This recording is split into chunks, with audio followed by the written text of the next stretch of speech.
Сәлем достар, тапсырма номер 5. Пайдаланушыдан 3 бүтін сан енгізуді сұраңыз. 2 бүтін санды өзара қосып, 2 санның қосындысына 3-ші санды көбейтіңіз. Есеп өте оңай. Шешу үшін біз пайчарымды ашып, есеп номер 5 деп main функциясын ашудан бастаймыз.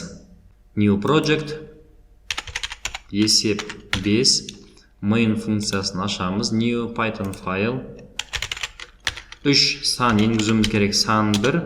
Міндетті түрде олардың типі int болуы керек. Input. Так, бірінші санды енгіз. Ctrl-D, Ctrl-D. Мынау бізде сан 2. Нәтижесінде де екінші санды сұрайды. Мынау бізде сан 3. Нәтижесінде де сан 3-ті сұрайды. Жауапта бізде 2 санды қосып, 3-ші санды оған көбейтуіміз керек. Жауап жақша сан 1 қосылған сан 2, оны көбейтеміз сан 3-ке. Ctrl-Alt-L, экранға шығарамыз print. Жауап қосыныкте, жауапта жатыр өтір.